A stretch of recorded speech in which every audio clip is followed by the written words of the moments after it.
안녕하세요. TV 개네시입니다. TV 개네시의 역사여행 그때 그 장소에서 22번째 이야기를 시작하도록 하겠습니다. 자, 본격적으로 시작하기에 앞서 구독, 좋아요, 알림 설정은 저의 피와 살이 됩니다. 사랑합니다. 자, 오늘도 비가 오는 관계로 관련된 장소만 촬영하고 나머지 이야기는 제 집에서 진행하도록 하겠습니다. 제가 앞서 보여드린 영상에서 나오는 장소는 경복궁 옆에 있는 국립민속박물관입니다. 이 민속박물관은 기존의 중앙박물관과는 틀리게 우리 선조들의 일상을 볼 수 있는 그러한 박물관입니다. 그래서 우리 선조들이 눈 뜨면서부터 이제 잠에 들 때까지 어떠한 생활을 했으며 어떠한 도구를 쓰며 어떻게 생활했는지를 볼 수 있는 그러한 박물관입니다.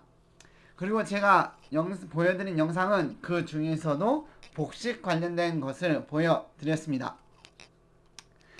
자, 이번 주부터 특별기획 3부작을 준비했습니다. 자, 자연도 시고 기온과 바람은 차가워져 한없이 추운 겨울. 조선시대 사람들은 과연 그 겨울을 어떻게 보냈을까요? 자, 그것을 알아보는 특별기획 3부작을 제작했고요. 앞으로 3주간에 걸쳐서 의식주를 다뤄보도록 하겠습니다. 그리고 오늘은 그 첫 시간으로 복식에 관한 것을 이야기해보도록 하겠습니다. 조선시대 복식을 본격적으로 이야기하기 전에 먼저 언급드리고 가야 될 사람이 한 사람 있습니다. 바로 우리나라의 목화씨를 들어와 백성들이 추위로부터 좀 더 벗어날 수 있게 만든 문익점에 관한 이야기입니다. 자, 이 문익점에 관한 이야기를 실록에서 찾아보면 태조 7년 6월 13일 전 자사의 대부 문익점의 졸기 목화씨를 우리나라에 처음 들여와 재배하게 된 내력이란 기사가 있습니다. 다들 아시겠지만 제가 한 번 더 그 내용을 살펴보도록 하겠습니다. 계품사인 자시중 이공수의 서장관이 되어 원나라 조정에 갔다가 장차 돌아오려고 할 때 길가에 목면나무를 보고 글씨 10여 개를 따서 주머니에 넣어 가져왔다. 갑진년에 진주에 도착하여 글씨 반으로써 본고을 사람 정객 영으로 치사한 정천익에게 이를 심어 기르게 하였더니 다만 한 개만이 살게 되었다. 천익이 가을이 되어 씨를 따니 100여 개나 되었다. 중국의 중 홍원이 천익의 집에 이르러 목면을 보고는 너무 기뻐 울면서 말하였다. 오늘날 다시 본토의 물건을 볼 줄은 생각하지 못했습니다. 천익은 그를 머물게 하여 며칠 동안 대접한 후에 이내 실 뽑고 배짜는 기술을 물으니 홍원이 그 상세한 것을 자세히 말해주고 또 기구까지 만들어주었다. 천익이 그 집 여종에게 가르쳐서 배를 짜서 한계피를 만드니 이웃 마을에서 전하여 서로 배워 알아서 한 고을에 보급되고 10년이 되지 않아서 또 한나라에 보급되었다. 이런 내용이 있습니다. 목화씨를 문익점에 들여왔고 이를 정천익이라는 사람이 재배에 성공을 했으며 그 다음에 이렇게 재배에 성공한 솜을 이제 중국 중 홍원이라는 사람의 도움을 받아서 관련된 기술을 배웠다라고 되어 있습니다. 당시 백성들의 추위를 덜 수 있게 한 이 세 명 저희가 꼭 기억해야 될 것 같습니다. 자, 그러면 본격적으로 이제 겨울용 복식에 대해서 알아보도록 하겠습니다. 이제 복식에 대해서 알아보기 전에 이제 복식을 만드는 옷감에 대해 먼저 이야기를 해보도록 하겠습니다. 자, 옷감은 크게 두 가지로 나눌 수가 있습니다.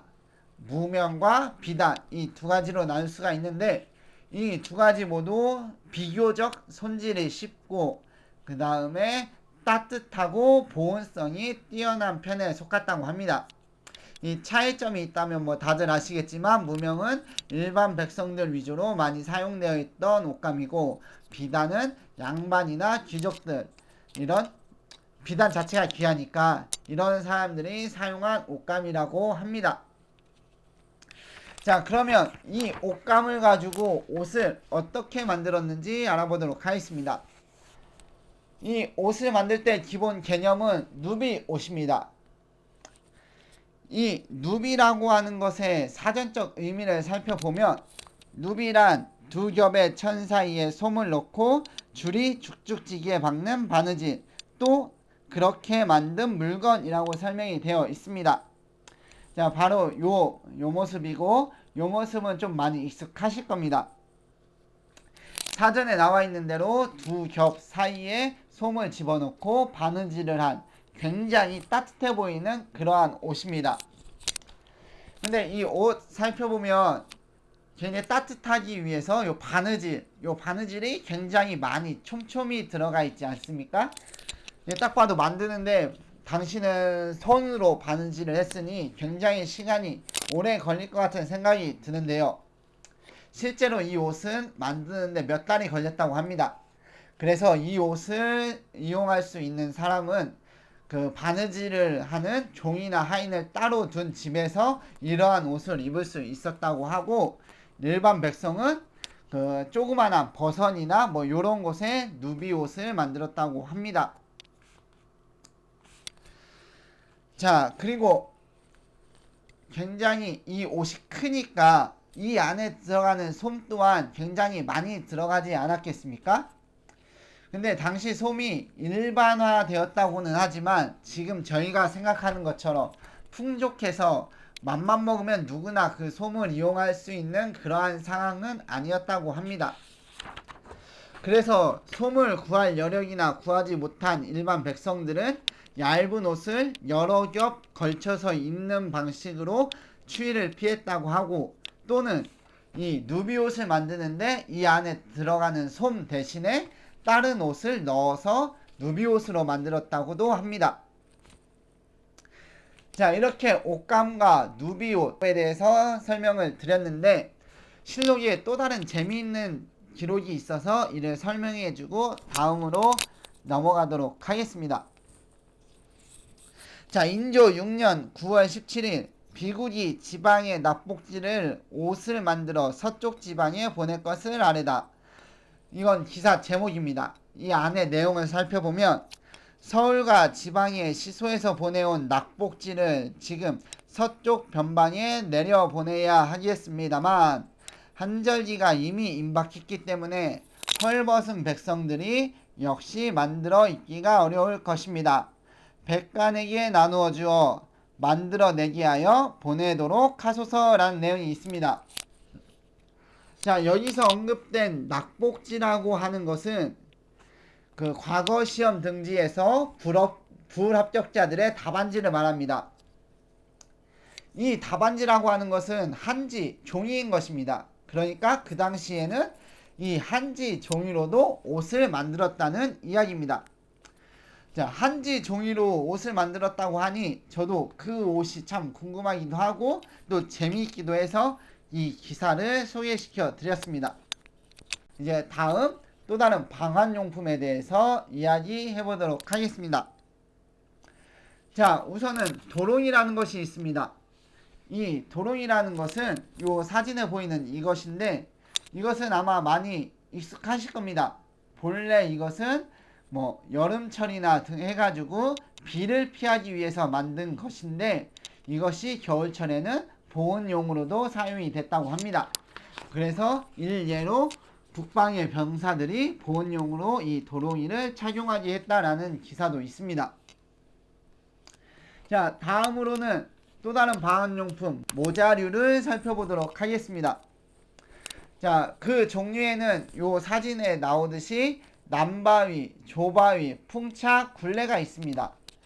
이 남바위는 남녀노소나 누구나 사용하고, 그 다음에 이마, 그 다음에 목뒤, 귀, 이 정도까지를 가리는 방한모였다고 합니다. 그리고 조바위는 부녀자들이 많이 쓰는 방한모였다고 하고요.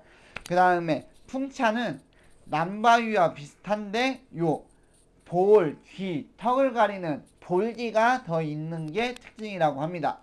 이 볼기는 사용하지 않을 시에 뒤로 접어서 묶어놨다고 합니다.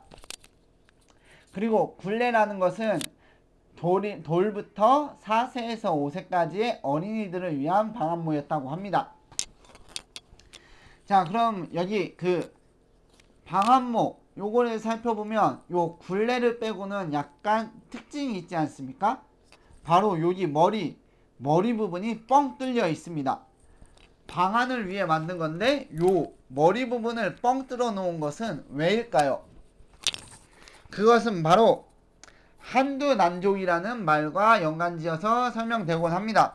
이 한두난족이라고 하는 것은 머리는 차게 하고 발은 따뜻하게 한다 라는 뜻으로서 건강을 위해서 머리를 차게 하고 발을 따뜻하게 했다라고 합니다. 그래서 이 말에 기반으로 해서 이 모자를 만드는데 이 머리를 뻥 뚫은 것이라고 합니다. 자, 그러면은 머리는 차게, 발은 따뜻하게. 그러면은 발에 관한 방한용품을 살펴보도록 하겠습니다. 자, 대표적인 것은 뭐 다들 아시다시피 요 버선이 있습니다. 이 버선도 누비로 만들어 두 겹 사이에 솜을 집어넣어서 발을 따뜻하게 했는데요. 이것은 남쪽 지방으로 갈수록 부분적으로 솜을 넣었고 북쪽으로 올라갈수록 버선 전체적으로 솜을 넣어서 발을 따뜻하게 했다고 합니다. 그리고 방한용 신발로 멱신과 설피라는 것이 있는데 우선 멱신에 대해서 말씀을 드리면 이 멱신을 다른 말로는 동구미신 또는 동구니신이라고 불렀다고 합니다.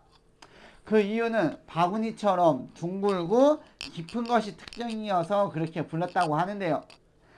볏짚을 발목까지 오게 만들고 그 다음에 이것을 크게 만들어 신을 신고도